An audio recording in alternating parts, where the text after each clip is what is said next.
Hi everyone, it's Mukwilola Gloria Fagbemi, and tonight's recording is about intuition. A couple of years ago, I had a podcast, right?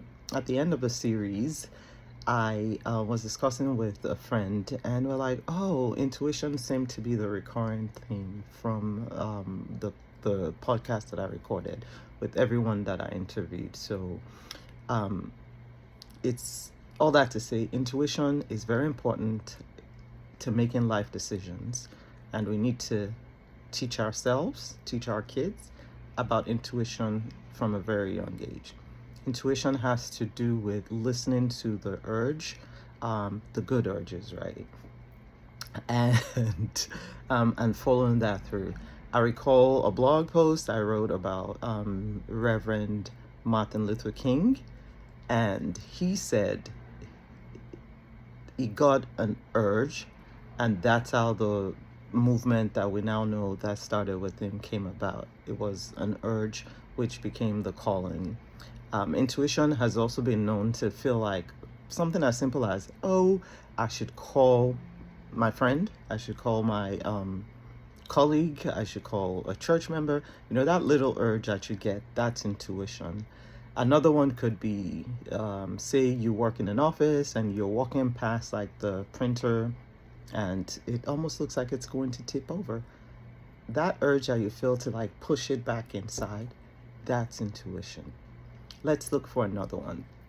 Let's say you're in your home, right? And there's a picture on the wall, or even at church, or in your office, or somewhere random, and there's a picture that's crooked. Apart from the fact that that's also a pet peeve issue, that's also an intuitive issue where like you're getting the urge to fix something.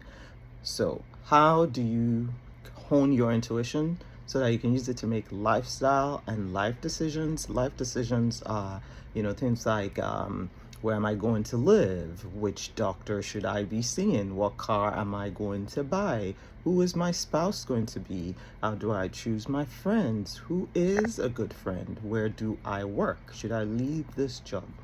Those are things that fall under intuition, decision-based things. One thing that also came up in that podcast series was that everyone knew at some point, like when they reflected back in hindsight, everyone knew like, I had a gut feeling. I knew I shouldn't have done that, but I went ahead and did it anyway. And so that's how you build your intuition. The purpose of this video is for you to know that intuition is very important when you're making life decisions. So follow that urge, Jiminy Cricket, or that still small voice, or follow the Holy Spirit, but you got to practice it every day. So going forward, notice the little things, the little urges that call onto you, the good ones, and follow those to build your intuition. Thanks for listening. Oh, if this resonates, share a comment below how you've used your own intuition in the past, how it's worked for you. I want to hear from you.